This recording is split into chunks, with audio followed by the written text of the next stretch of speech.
A graça e a paz do Senhor e Salvador Jesus Cristo. Amém.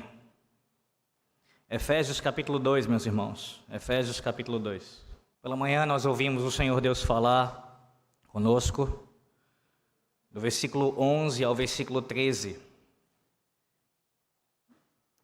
E agora à noite eu farei a leitura novamente dessa perícope inteira, do versículo 11 até o 22, mas a exposição se dará apenas dos versículos 14 a 18.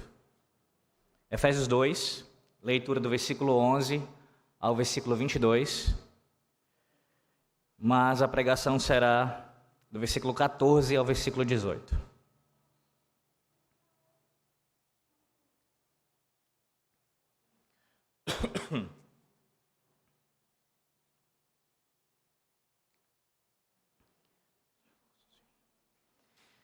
Assim diz o Senhor nosso Deus: portanto, lembrai-vos de que outrora vós, gentios na carne, chamados incircuncisão por aqueles que se intitulam circuncisos na carne por mãos humanas, naquele tempo estáveis sem Cristo, separados da comunidade de Israel e estranhos às alianças da promessa, não tendo esperança e sem Deus no mundo.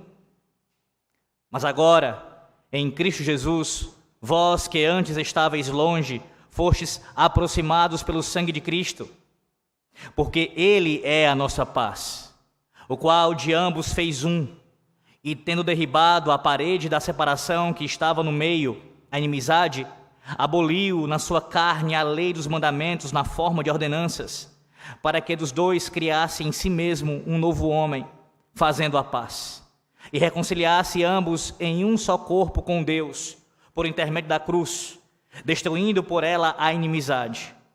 E vindo, evangelizou paz a vós outros que estáveis longe, e paz também aos que estavam perto.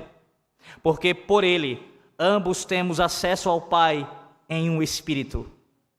Assim, já não sois estrangeiros e peregrinos, mas concidadãos dos santos, e sois da família de Deus, edificados sobre o fundamento dos apóstolos e profetas, sendo Ele mesmo, Cristo Jesus, a pedra angular, no qual todo o edifício bem ajustado cresce para santuário dedicado ao Senhor, no qual também vós juntamente estáis sendo edificados para a habitação de Deus no Espírito.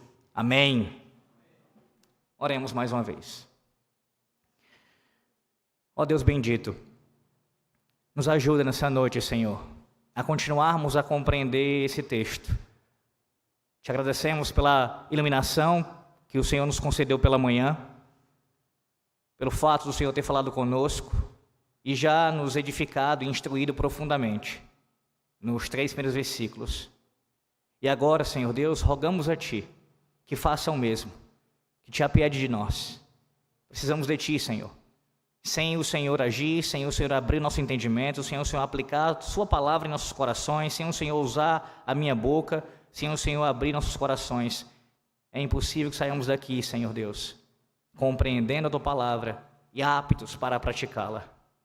Por isso, ó Deus, precisamos de Ti. Clamamos ao Senhor que mais uma vez venha ter conosco na pregação da palavra. Fala com o Teu povo de forma direta e pessoal. E exalta o Teu nome nessa noite, ó Deus, como fizeste pela manhã. Que o Evangelho de Cristo, a própria paz proclamada a todo este mundo, seja anunciada nessa noite. Oramos em nome dEle, nosso Senhor e Salvador Jesus Cristo. Amém. Imagine não haver mais países, não é difícil fazer isso.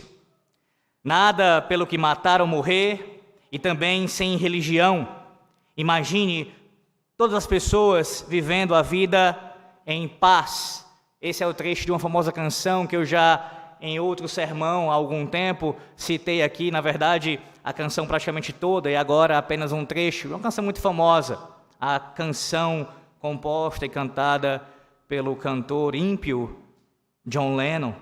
A conclusão, meus irmãos, secular da cultura ocidental, no final do século XX, tão artisticamente retratada por Lennon nessa canção aqui, a sua canção Imagine, era que a fé divide o mundo e que a paz viria com o fim de todas as religiões. É isso que essa canção proclama, ela exalta, uma paz que só poderia ser advinda com o fim de todas as religiões, especialmente, é claro, o cristianismo. Porém, o pensamento mais comumente encontrado na nossa cultura atual, ele é diferente. A conclusão da sociedade secular de hoje é que a paz virá entre os povos, não com o desaparecimento da religião, mas com a união de todas as religiões, o verdadeiro ecumenismo. E, lamentavelmente, a igreja ela também tem sido influenciada por essa conclusão.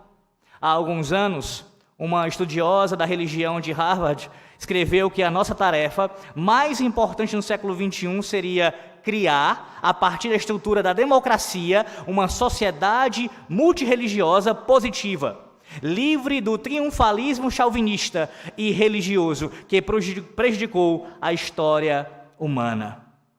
Sim, está se tornando cada vez mais claro que um dos grandes desafios para os pregadores desta geração e da igreja como um todo é confrontar o pluralismo religioso sem deixar de afirmar a exclusividade da fé cristã como meio de Deus para a salvação.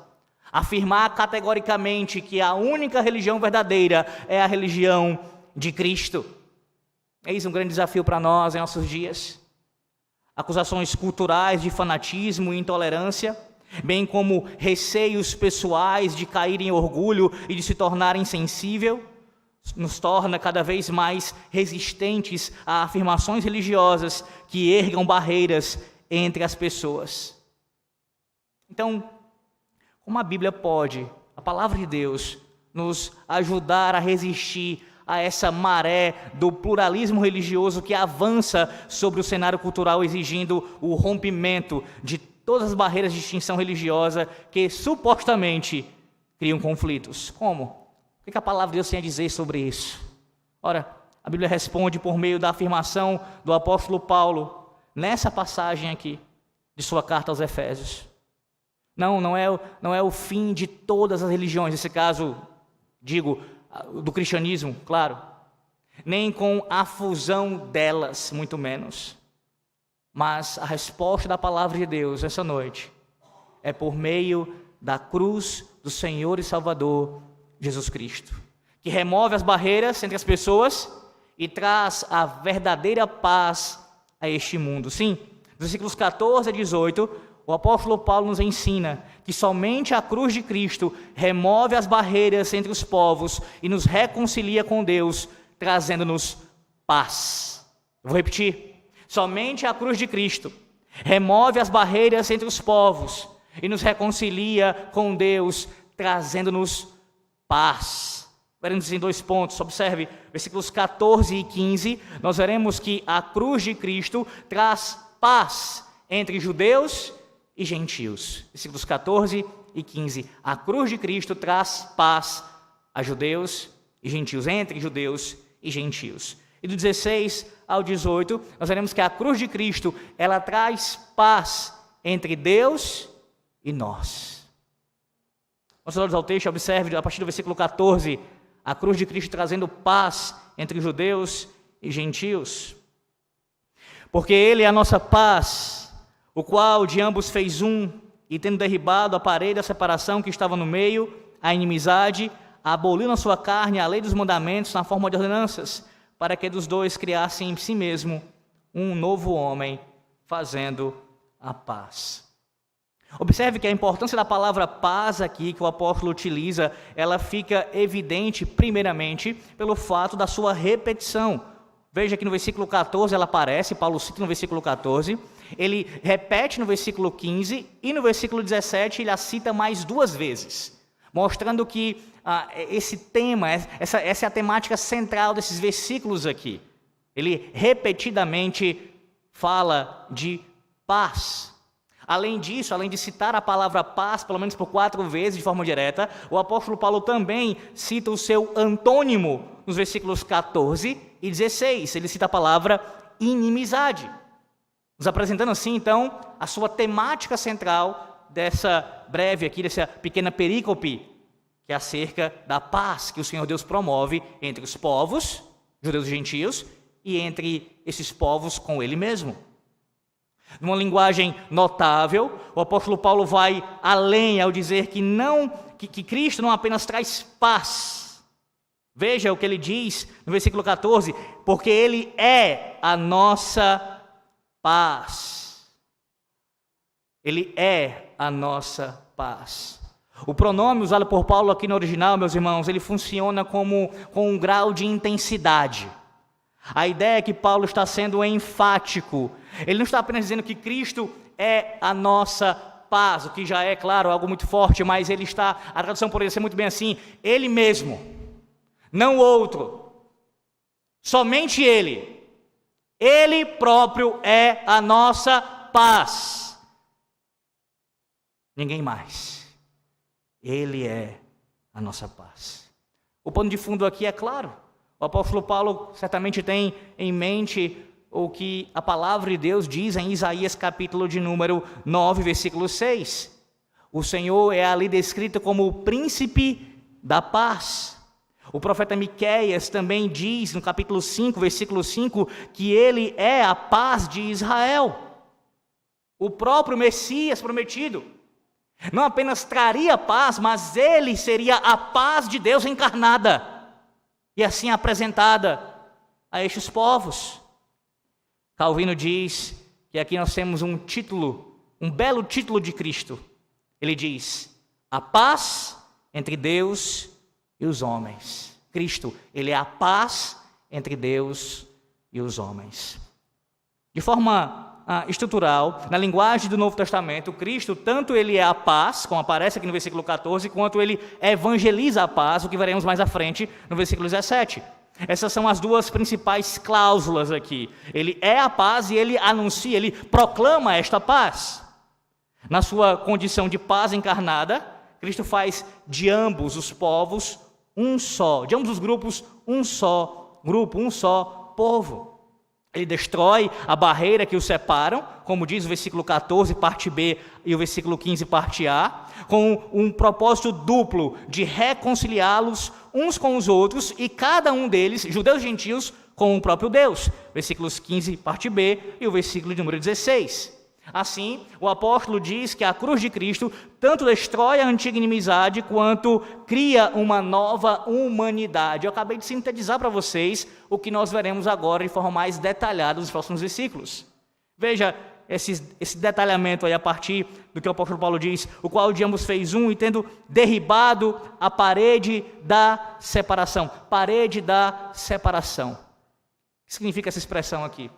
Ora, meus irmãos, o próprio Deus, ele havia escolhido Israel para ser o seu povo, o que claramente implicou numa separação deles, de Israel, em relação às demais nações.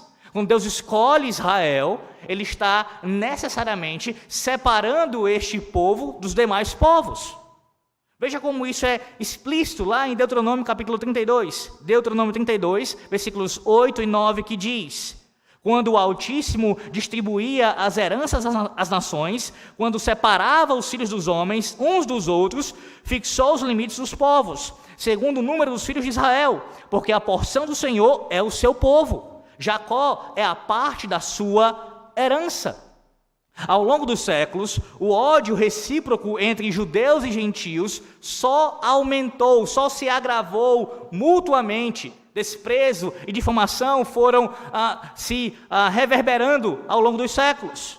Os judeus, eles costumavam chamar os gentios de muitos nomes. Nós vimos aqui pela manhã um deles, que até foi lido agora novamente, chamando-os de incircuncisos. Mas também chamavam-nos de cães, de imundos. Diziam que qualquer tipo de relação com os gentios seria se envolver com contaminação, dentre outras coisas. Os gentios também, eles devolviam os xingamentos. Eles consideravam os judeus como inimigos da raça humana. Diziam que os judeus possuíam uma disposição hostil para com o restante da humanidade. Essa parede aqui que Paulo cita, meus irmãos, ela é muito bem ilustrada na divisória que separava o pátio dos gentios do restante do templo. O famoso historiador judeu do primeiro século, Flávio Joséfo, ele relata que essa divisória, com suas inscrições em latim e grego, advertia aos gentios a não ultrapassarem. Se os gentios saíssem do seu lugar ali do templo, destinado a eles, para atravessarem o lugar que só os judeus poderiam entrar, eles seriam mortos, sob pena de morte. Eles tinham que ficar separados por essa barreira. O apóstolo Paulo sabia disso por sua própria experiência. Veja o que diz o que relata Lucas no capítulo 21 de Atos, do versículo 27 ao versículo 31. Atos 21, do 27 ao 31, diz assim: Quando já estavam por findar os 7 dias, os judeus vindos da Ásia, tendo visto Paulo no templo, alvoroçaram todo o povo e o agarravam, gritando: Israelitas, socorro! Este é o homem que por toda parte ensina todos a serem contra o povo, contra a lei e contra este lugar. Ainda mais introduziu este grego no templo e profanou este recinto sagrado. Pois antes tinham visto Trófimo, o Efésio, em sua companhia na cidade, julgavam que Paulo o introduzira no templo. Agitou-se toda a cidade, havendo concorrência do povo, e agarrando a Paulo, arrastaram-no para fora do templo, e imediatamente foram fechadas as portas, procurando eles matá-lo. Chegou ao conhecimento do comandante da força que toda a Jerusalém estava amotinada. O próprio apóstolo Paulo, irmãos, ele foi acusado de levar um gentio, nesse caso um efésio, a um lugar dentro do templo que ele não poderia entrar. O que eles queriam fazer com o apóstolo Paulo? Executá-lo. Era essa a inimizade, irmãos. E em vista disso, dessa briga histórica, essa rivalidade histórica entre judeus e gentios, essa inimizade entre eles, como pode haver paz? Como é possível que a cruz que é apresentada aqui, ela pode trazer paz? Como isso acontece? Paulo diz, ele aboliu na sua carne a lei dos mandamentos na forma de ordenanças. E aí os adversários da teologia reformada, na verdade, se fazem adversários do próprio Deus quando assim se levantam, eles olham para esse texto e veem aqui uma sanção da própria palavra de Deus para se oporem ao decálogo. Está vendo? A Bíblia está dizendo categoricamente que os mandamentos eles foram abolidos. Não há mais continuidade dos 10 mandamentos. Como é que vocês reformados podem abrir a boca e falar tanto de guardar a lei, de zelar pela lei, pelos mandamentos, se aqui claramente esse é só um dos textos bíblicos que vai mostrar no Novo Testamento que a lei ela foi abolida. Ora, mas não é isso que o apóstolo Paulo está dizendo.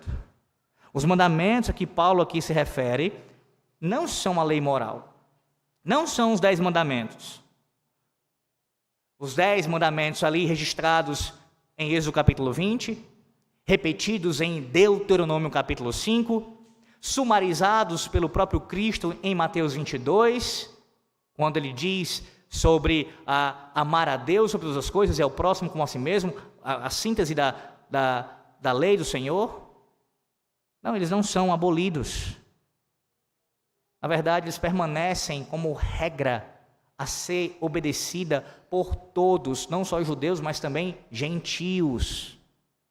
Ou então você vai dizer que agora, porque houve esse abolir dos mandamentos, logo os gentios que professam a fé em Cristo, juntamente com os judeus também, eles podem então adulterar, eles podem matar, eles podem então deixar de honrar o seu pai e a sua mãe, eles podem dizer mentiras e assim por diante. Não, ninguém está disposto a chegar até aí, né? Pelo menos alguns não ainda. Que bom que não estão. Normalmente, esse abolir os mandamentos é seletivo. Normalmente vai dizer, é o segundo, é o quarto principalmente. Nunca são os mandamentos que seriam mais complicados de você revisar ou até mesmo colocar para fora, jogar fora.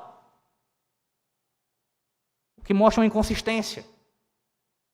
Uma clara inconsistência em fazer isso. Todo o decálogo, ele é a expressão do próprio caráter santo de Deus. Ele é perene, meus irmãos. Ele permanece para sempre. Ele é a lei do Senhor nosso Deus.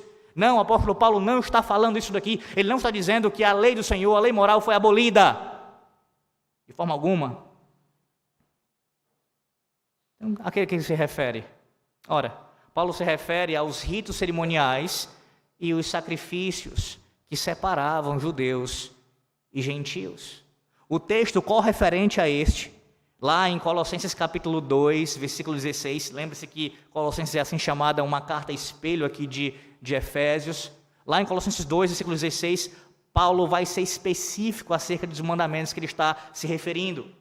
E estes mandamentos, meus irmãos, em síntese, se referem tanto às leis dietéticas, bem como também ao calendário litúrgico do povo da antiga aliança.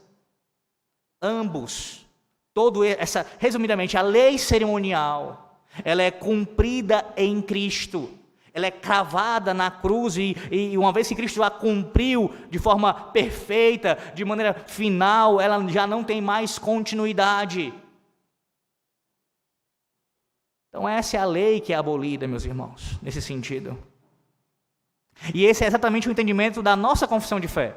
A confissão de fé de Westminster que diz, no capítulo 19, da lei de Deus, no parágrafo 3º.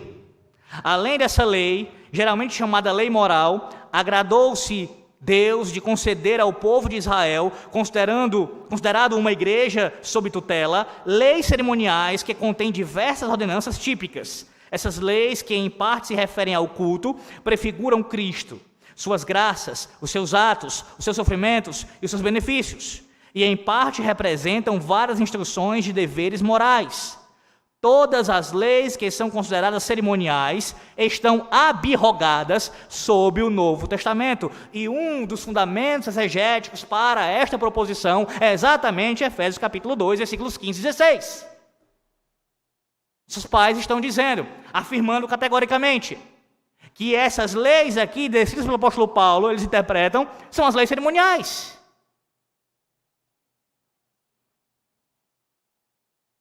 Certo comentarista, acerca desse texto, ele escreve o seguinte: desde o regresso do exílio, a religião judaica ela se tornara extremamente formalista. A ênfase recaía sobre a obediência às ordenanças tradicionais. Ora, foi essa mesma ênfase sobre estipulações cerimoniais, acrescidas ainda daquelas estipulações contidas na lei mosaica, o que formou o muro divisório. Isso separava judeus e gentios também. As leis cerimoniais.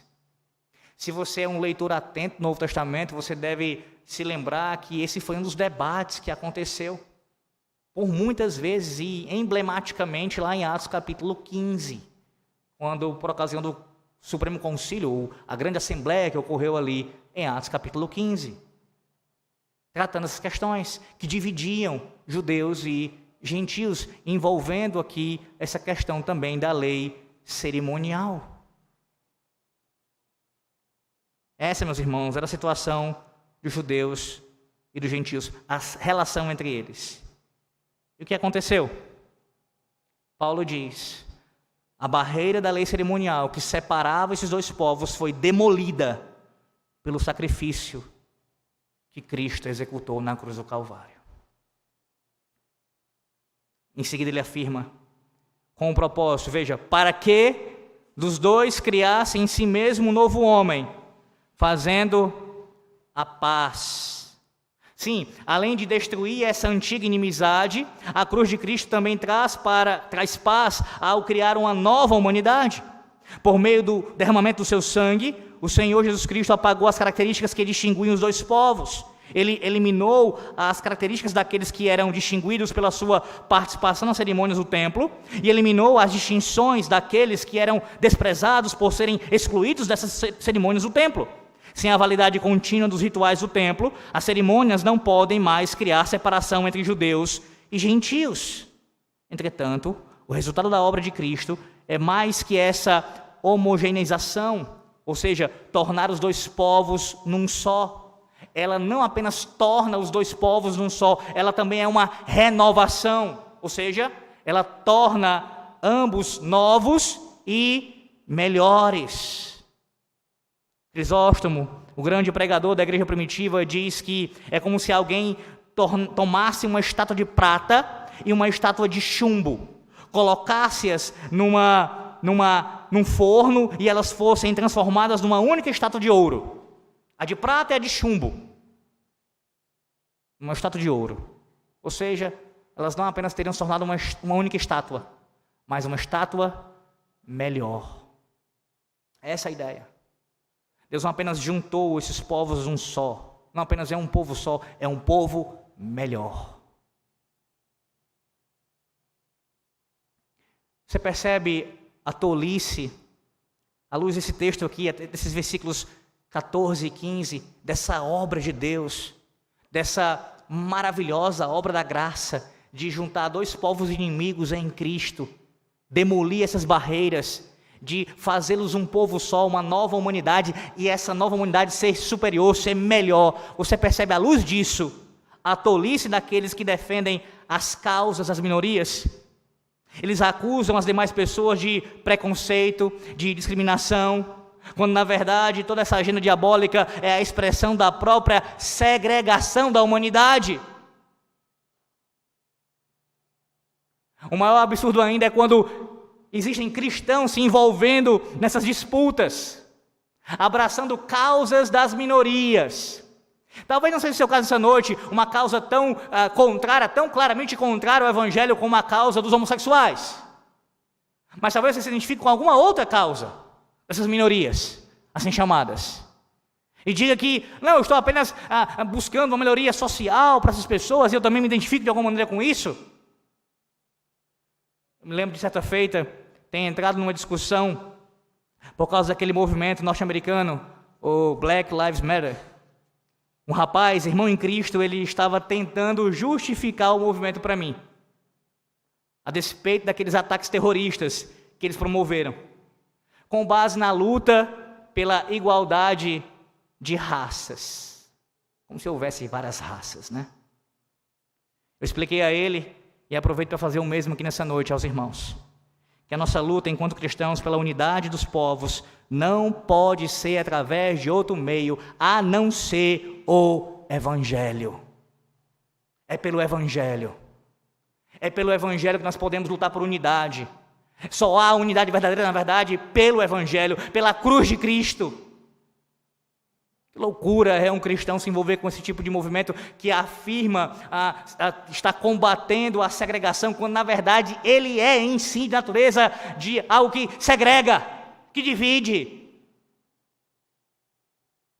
Não, nós cristãos não devemos nos envolver com isso, pelo contrário, anunciamos uma mensagem superior, que não se dá simplesmente a reconciliar povos meramente de forma social, mas muito mais do que isso.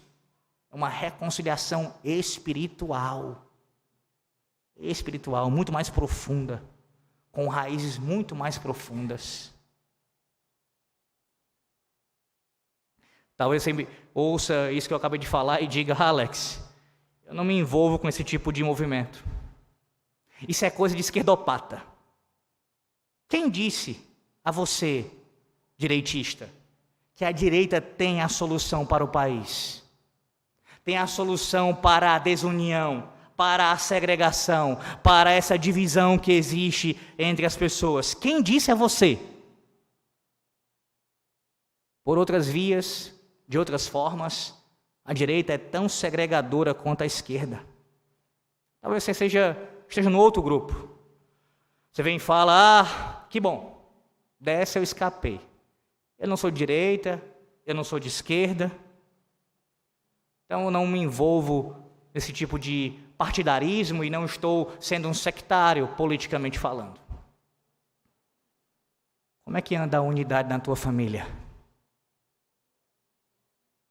Como você pode falar de pacificação em âmbito nacional e global até? Se a tua casa anda dividida. Eu me lembro que quando estourou essa guerra agora, recente, entre Israel e os terroristas lá do Hamas, teve uma pessoa que chegou a mim e veio fazer várias perguntas. Foram uma enxurrada de perguntas sobre isso, de cunho teológico, não de cunho tão teológico. E eu pensando, o que é que essa pessoa quer perguntando sobre isso, se a vida está totalmente destruída? O casamento, os filhos, a vida completamente arrasada, destruída, dividida. E está preocupado com a guerra lá entre Israel e Hamas. Você percebe a desconexão da realidade? Enquanto você tem uma guerra em casa, uma divisão em casa, um problema em casa para resolver, e aí está preocupado com povos lá não sei aonde. Entenda, é claro que necessariamente uma coisa não anula a outra, você pode se preocupar em alguma medida, mas uma preocupação dessa maneira, prioritária, invertendo assim a ordem das coisas. Quando o Evangelho nos mostra aqui que a unidade deve ser buscada por nós em todos os âmbitos, sim, é verdade, mas começando pelas nossas prioridades. Família. E na igreja? Você está entre aqueles que promovem a paz entre os seus irmãos ou está entre aqueles que são chamados de semeadores de contenda? Sim, essa não é uma expressão inventada por um homem qualquer, mas a própria palavra de Deus afirma isso. O texto de Provérbios, capítulo 6, do versículo 16 a 19 diz: 6 coisas o Senhor aborrece, e a 7ª sua alma abomina: olhos altivos, língua mentirosa, mãos que derramam sangue inocente, coração que trama projetos iníquos, pés que se apressam a correr para o mal, testemunha falsa que profere mentiras, e o que semeia contenda entre os irmãos. Somos chamados por Deus para sermos pacificadores, o que inclui pacificação no meio do seu povo. Não podemos ser fomentadores de brigas, jogar a lenha ainda mais para queimar, mas apagar o incêndio quando ele acontecer. Meus irmãos, lembrem-se disso, como foi pregado pela manhã, estávamos longe, fomos atraídos pelo Senhor para perto, aproximados pelo Senhor, fomos trazidos para Ele, para junto do seu povo, para junto da sua presença. Sim, aproximados do Senhor, aproximados uns dos outros. E aí a sua resposta é: mas é difícil conviver com algumas pessoas. Você quer maior exemplo do que o texto dessa noite nos dá? Você quer o maior exemplo do que o texto dessa noite nos dá de convivência difícil? Judeus e gentios, inimigos históricos, nenhuma rivalidade pode ser comparada a esta aqui. Você pode pegar qualquer rivalidade futebolística, no Brasil, talvez o Grenal lá do Rio Grande do Sul, ou Brasil e Argentina, ou seja lá, outra rivalidade que você pensa em outro âmbito, sem ser esportivo. Nenhuma rivalidade histórica é maior do que essa entre judeus e gentios. E pasme, eles foram reconciliados em Cristo. Então por que tu não podes pedir perdão ao teu irmão nessa noite? A tua resposta pode ser: foi ele quem começou? Pois seja você a terminar. Coloque um ponto final nisso. Perdoa, pois maior pecado foi o que você cometeu, e eu também, contra o Senhor e Salvador, que nos perdoou. Maior pecado foi o que nós cometemos contra o Rei da Glória, e Ele nos perdoou, Ele nos aceitou em sua presença e nos trouxe ao seu povo. Perdoa. Foi reconciliado com Deus? Então você foi reconciliado com o seu povo. Na verdade, você faz parte do seu povo, está reconciliado um com o outro. Mas veja agora a parte 2 desse texto aqui, que é exatamente essa ênfase na reconciliação com Deus. A cruz de Cristo, ela traz paz com Deus também, não só uns com os outros, mas também com Deus. Versículo 16 a 18. E reconciliar-se ambos em um só corpo com Deus por intermédio da cruz, destruindo por ela a inimizade. E vindo, evangelizou paz a vós outros que estáveis longe, e paz também aos que estavam perto, porque por ele ambos temos acesso ao Pai em um Espírito. Veja o versículo 16 aí, essa paz que destrói, ela acaba destruindo, a cruz de Cristo, melhor dizendo, ela destrói a inimizade e traz reconciliação com Deus. A cruz de Cristo faz isso, ela destrói a inimizade e traz reconciliação com Deus. Observe que o foco da passagem não está na natureza individual. Antes, Paulo está dizendo que o propósito de Deus era criar um novo homem, a partir da união de judeus e gentios. Desse modo, trazendo paz entre eles e também nesse único corpo, reconciliar ambos com Deus por meio da cruz. Portanto, a reconciliação não é apenas entre a pessoa e o seu Senhor. A reconciliação ela é de caráter corporativo. Veja uma visão semelhante dessa questão corporativa lá em Colossenses. Lá Colossenses, capítulo de número 1. Colossenses 1. Veja isso nessa outra carta que Paulo escreve também acerca desse assunto. Colossenses 1, do versículo 19 ao versículo 23. Porque aprove a Deus que nele residisse toda a plenitude e que, havendo feito a paz pelo sangue da sua cruz, por meio dele reconciliasse consigo mesmo todas as coisas, quer sobre a terra, quer nos céus. E a vós outros também, que outrora erais estranhos e inimigos do entendimento, pelas vossas obras malignas, agora, porém, vos reconciliou no corpo da sua carne, mediante a sua morte, para apresentar-vos perante ele santos, inculpáveis e irrepreensíveis. Se é que permaneceis na fé, alicerçados e firmes, não vos deixando afastar da esperança do evangelho que ouvistes e que foi pregado a toda criatura debaixo do céu, e do qual eu, Paulo, me tornei ministro. Veja a forma que o apóstolo Paulo aqui se expressa, semelhante a esta de Efésios, ou seja, uma reconciliação não apenas individual, com você particularmente, é sim, mas ela tem aqui um foco, uma ênfase especialmente no caráter corporativo, uns com os outros, reconciliados em Cristo. Essa palavra reconciliação, ela vai ser usada pelo apóstolo Paulo, especialmente também em Romanos capítulo 5, versículos 10 e 11, e em 2 Coríntios capítulo 5, versículo 18 ao 21, quando ele fala do ministério da reconciliação. Que ministério glorioso, maravilhoso. E por meio de qual instrumento ele fez isso? Através da cruz. Escute o que o apóstolo Paulo fala em 1 Coríntios capítulo 1, versículo 18 a 25, textão conhecido. 1 Coríntios 1, 18 ao 25. Escute o que diz a palavra de Deus acerca da cruz de Cristo, dessa mensagem da cruz. Certamente, a palavra da cruz é loucura para os que se perdem, mas para nós que somos salvos, poder de Deus. Pois está escrito: destruirei a sabedoria dos sábios e aniquilarei a inteligência dos instruídos. Onde está o sábio? Onde está o escriba? Onde o inquiridor deste século? Porventura tornou Deus louca a sabedoria do mundo, visto como na sabedoria de Deus o mundo não o conheceu por sua própria sabedoria, aprove a Deus salvar os que creem pela loucura da pregação.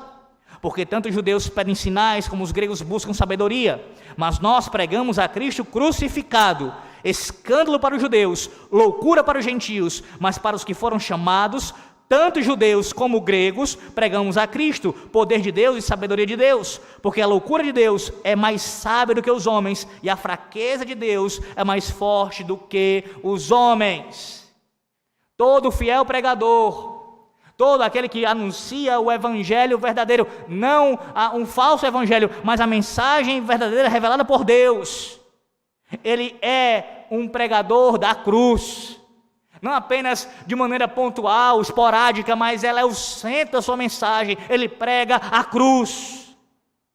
Nenhum pregador é chamado para anunciar outra coisa prioritariamente, a não ser a cruz de Cristo. Sim, pregar Cristo, como diz Paulo aqui, e no capítulo 2 dessa carta, e este crucificado. Esta é a mensagem. Porque essa é a arma de Deus, que destrói toda a inimizade. Acaba com a inimizade em sentido bem global mesmo, judeus e gentios, e acaba com qualquer inimizade. Qualquer inimizade. Você quer o antídoto? Você quer a arma para usar contra este mal? A cruz. É a cruz. Seja qual for o problema. Ele é irreconciliável o problema. Ele não tem como resolver. É irreparável. A cruz. A cruz. É através da cruz que há reconciliação. Somente. a não ser que o indivíduo rejeite a cruz, se rebele contra essa mensagem, não aceite de forma alguma, aí realmente. Mas qualquer um que se render a esta mensagem, certamente haverá reconciliação entre Deus e ele, e um com o outro. Essa referência, meus irmãos, à inimizade aqui, feita pelo apóstolo Paulo, ela está apontando para a hostilidade entre a humanidade e Deus. Mas por meio da cruz, em que seu filho morreu, Deus destruiu a inimizade entre o céu e a terra. Deus deseja relacionar-se conosco como único povo. Entenda isso de uma vez por todas. Tão unificado a ponto de ser considerado um só corpo. Um só corpo. A ideia é essa, como se fôssemos um só. Um só.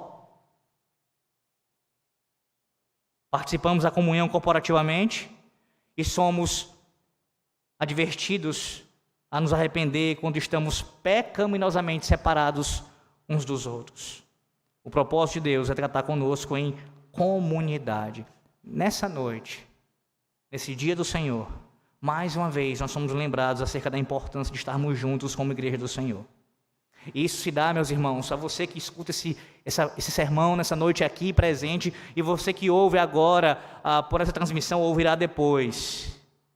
Isso se dá especialmente no culto solene. Há vários momentos de comunhão que nós devemos nutrir, que nós devemos valorizar, mas nenhum se compara à Santa Assembleia do povo de Deus. É aqui que o Senhor Deus ordenou a sua bênção, Ele ordena a sua bênção, é neste lugar. E é nesse contexto corporativo que nós expressamos da maneira mais vívida a unidade que temos uns com os outros em Cristo Jesus. Somos um só corpo. Portanto, devemos expressar essa unidade sinceramente em nossa adoração. Mas, em segundo lugar, o apóstolo Paulo diz no versículo 17 que a paz ela é proclamada por Cristo aos de perto e aos de longe. Pela manhã eu citei o capítulo 57 de Isaías, versículo 19, e aqui eu cito apenas a referência para você depois conferir com calma. Isaías 57, versículo 19, onde ali o profeta usa essa mesma expressão acerca da paz sendo proclamada aos que estão perto e também àqueles que estão longe. Isaías 57, 19. Mas também citando Isaías, e agora citando exatamente o texto, no capítulo 52 do seu livro, versículo 7, ouça o que ele diz, um texto bem famoso, Isaías 52, versículo 7. Que formosos são sobre os montes os pés o que anuncia as boas novas, que faz ouvir a paz, que anuncia coisas boas, que faz ouvir a salvação, que diz a Sião, o teu Deus reina. Esse é o anúncio. Esta é a proclamação. Sim, a primeira característica que você observa nesse versículo 17 é que há uma proclamação, um anúncio. A mensagem deve ser anunciada, deve ser proferida em alta voz e dita a todos. Em segundo lugar, observe o conteúdo da proclamação. É o anúncio da paz. E mais uma vez, Cristo é aquele que proclama e ao mesmo tempo Ele é a mensagem, porque Ele é a nossa paz. O conteúdo, Ele é o pregador e Ele é a mensagem. Em terceiro lugar, os destinatários da proclamação, os de perto, a saber, os judeus, e os de longe, isto é, os gentios. Olha a abrangência dessa proclamação, alcança a todos, todos. Como é que o Senhor fez isso? Ele anunciou no seu ministério, anunciou com sua obra consumada. Ele mesmo disse que quando fosse levantado atrairia todos a si mesmo. Ele continuou proclamando por meio e ainda mais aos gentios através dos seus apóstolos. Você vê isso em Atos claramente. E o Senhor Jesus Cristo continua proclamando a paz. Agora, nesse exato momento, Ele, neste dia, 10 de dezembro de 2023, esse dia do Senhor, Cristo anuncia a paz aos que estão perto e aos que estão longe. E como é que ele faz isso? Pela pregação da palavra, pela proclamação do seu santo evangelho. Cristo anuncia a paz. Toda vez que um pregador se levanta para proclamar o evangelho fielmente, ele está, dentre outras coisas, anunciando esta paz aqui, anunciada nesse texto, meus irmãos. Sempre está sendo anunciado isso. Se você se arrepender e crer, se você abandonar os seus pecados, se você se voltar para os pés de Cristo, para a sua cruz, se você confiar unicamente nele como seu Senhor e Salvador, se você vir a ele, pode ter certeza, paz sobre você, paz. E se você já veio, se já está em Cristo, já há paz sobre você. Você tem paz. Mesmo em meio às maiores guerras, às maiores lutas, você tem paz. O próprio Cristo diz isso para você através da sua palavra nessa noite. E te lembra, paz seja sobre você. Paz. Mas são apenas os pregadores que são chamados por Deus para fazer isso em público, deem esse dever. Eu pergunto a você nessa noite, e você, crente, como testemunha desta paz, é isso que você tem feito? Você tem anunciado essa paz aí fora? Combatendo os falsos ensinos do mundo, lutando contra a falsa paz pregada pelo mundo. Você tem seguido Cristo nesse sentido? Também. Mas não adianta você responder nesse momento, dizer assim, eu tenho sim falado de paz, eu tenho anunciado paz. Segundo o modelo apostólico. Qual é o modelo apostólico? Como foi que o apóstolo Paulo fez no início do capítulo 2? Do versículo 1 ao 3, ele falou de quê? De coisas boas? De notícias maravilhosas? Não. Do 1 ao 3, o capítulo 2, ele falou da situação da humanidade sem Cristo. Mortos. As péssimas notícias, as más notícias. Só no versículo 4 ele apresenta a solução, ele apresenta o que Deus fez. Da mesma forma, no versículo 11 a 11 e 12, ele fala a situação dos gentios sem Cristo. Dos judeus também, ela é mencionado. E do 13 em diante, ele vai, então, falar da obra de Deus. Qual é o modelo apostólico de evangelização ensinado nesse texto, então? Primeiro, você fala para o ímpio, para o pecador, qual é o estado dele, atual, sem Cristo. Não é no sentido de você querer humilhá-lo, para zombar dele, tripudiar da condição dele, não é isso, mas sem nenhum tipo de ressalva, sem nenhum receio, sem amenizar a mensagem, você fala de maneira clara e direta para o pecador, você sem Cristo está assim, assim, assim e assim, morto, escravo do diabo, do mundo, da sua carne, filho da ira de Deus. Está longe, precisa ser aproximado. Você não tem parte com Cristo, você não conhece a Deus, você não tem esperança, não tem parte na cidadania do povo de Deus, você é alienado às alianças da promessa. Essa é a sua condição, fulano. Dá o diagnóstico completo, péssimas notícias você apresenta para ele. E aí sim você apresenta em seguida as boas notícias, as boas novas, a saída, Cristo e este crucificado. Esse é um modelo apostólico, meus irmãos, de evangelizar. É um modelo bíblico. Em terceiro lugar, versículo 18. Paz conquistada pela cruz, que garante o acesso à presença do Pai. A palavra acesso, usada pelo apóstolo Paulo aqui, certo comentarista diz que ela nos faz pensar numa corte oriental, onde é outorgada aos súditos uma audiência com o rei ou o imperador, e então são apresentados a ele. Ele segue e diz assim, o sabor da palavra ele permanece, mas a ênfase ela é alterada, porque o nosso acesso, mencionado pelo apóstolo Paulo aqui, não é somente a um rei, mas Paulo fala de um acesso, sim, a um rei, mas que é pai.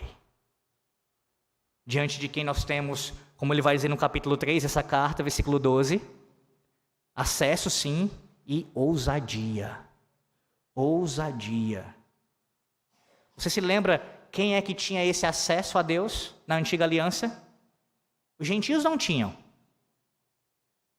Os judeus, nem todos. Somente o sumo sacerdote. Mas agora, olha o que a cruz de Cristo fez por nós, por judeus e gentios. Agora, em Cristo, por meio dele, nós temos acesso ao Pai. Acesso à sua presença com ousadia, através do nosso sumo sacerdote, aquele que nos traz paz.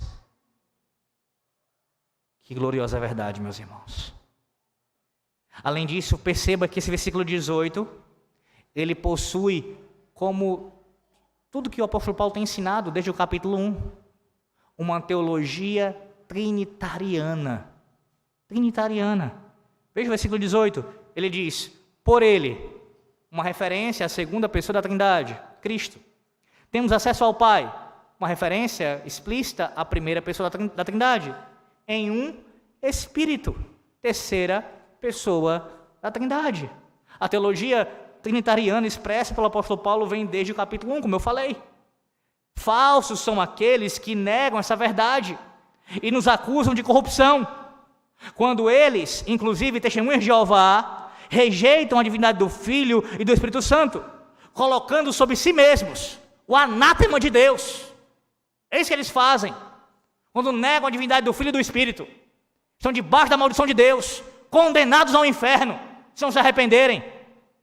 Você pode afirmar categoricamente, sem nenhum medo, pelo contrário, com ousadia. Nós queremos um Deus que é eterno, Pai, Filho e Espírito Santo. A Ele seja a glória pela nossa salvação. A Ele seja a glória pela nossa reconciliação. Ao Pai, ao Filho e ao Espírito Santo. A Ele seja a glória pelos séculos dos séculos. Sem medo nenhum de falar isso. O ensino é muito claro na palavra de Deus. Loucos são aqueles que deturpam e rejeitam esse ensino explícito na palavra do Senhor. Observe como a nossa confissão de fé, ela reverbera essa doutrina. No capítulo 21 do culto e do domingo, ela diz na seção 2, o culto religioso deve ser prestado a Deus, o Pai, ao Filho e ao Espírito Santo, e somente a Ele. Não deve ser prestado nem aos anjos, nem aos santos, nem a qualquer outra criatura. E desde a queda não deve ser prestado sem um mediador, nem na mediação de qualquer outro, senão Cristo. Mais uma vez, eles usaram como texto aqui de referência também, Efésios 2, versículo de número 18. Cristo é o único mediador. O que se contrapõe também à posição da falsa igreja de Roma, que possui inúmeros mediadores, negando assim a exclusividade de Cristo. É por meio de Cristo e somente de Cristo que você tem acesso ao Pai em um Espírito. Percebe que a relação da Santíssima Trindade na salvação não é apenas o ato, que já é grandioso, de nos salvar, de o Pai ter elegido e predestinado, o Filho executar a obra e o Espírito aplicar, o que já é o grandioso, repito, mas ele não só faz isso, mas ele também se relaciona conosco. Cada uma das três pessoas da Trindade se relaciona conosco, com o seu povo. Portanto, John Owen, ele fala sobre a importância de nós cultivarmos o relacionamento, a comunhão com cada pessoa da Santíssima Trindade. Você tem feito isso, crente? Cultivado a sua comunhão com cada pessoa da Santíssima Trindade? Pode ter certeza que se você fizer isso, pela graça de Deus, a sua piedade só tende a aumentar, para a glória de Deus. Então, onde encontrar paz? É no fim de todas as religiões, inclusive o cristianismo? É na unificação das religiões? Claro que não, irmãos. Claro que não.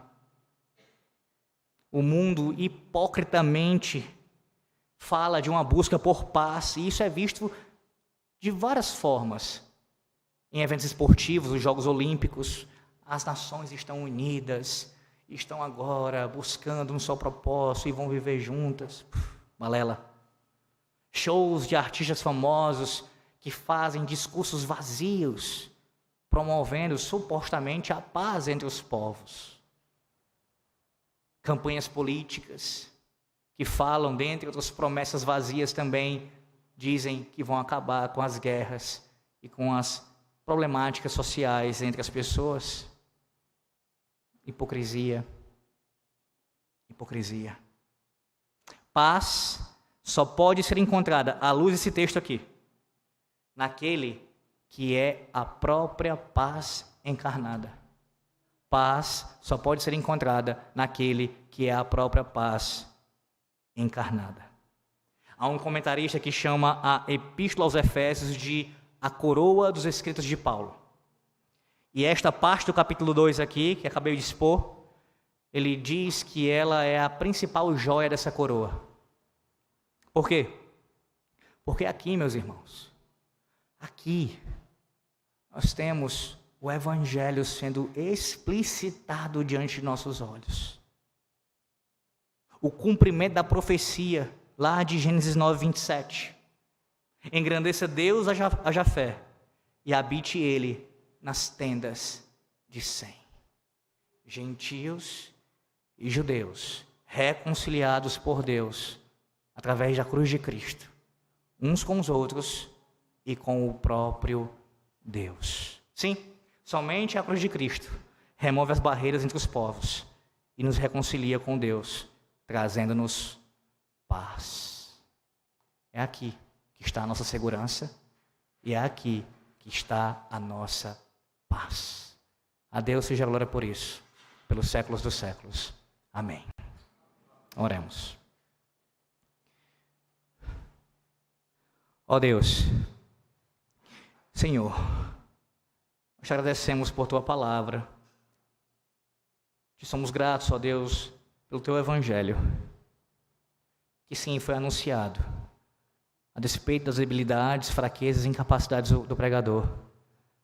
Mas a glória do Senhor, da palavra do Senhor, se manifesta em vasos de barro, para o nome do Senhor ser exaltado, para o povo do Senhor ser edificado, para que Cristo seja conhecido e o Teu decreto ser cumprido, ó Deus. Não é para a nossa glória, muito menos o pregador, mas somente para o Senhor ser exaltado no meio do seu povo. E especialmente hoje nós ouvimos, ó Deus, o quão precioso, ou quão preciosa é a mensagem da reconciliação, da paz que vem, que é advinda dessa reconciliação entre nós com o Senhor e também uns com os outros.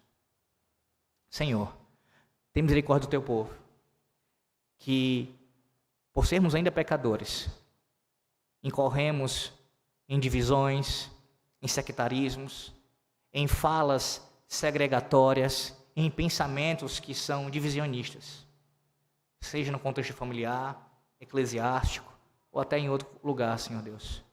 Perdão por agirmos assim. Perdão, Senhor Deus, porque todos nós ainda temos essas inclinações.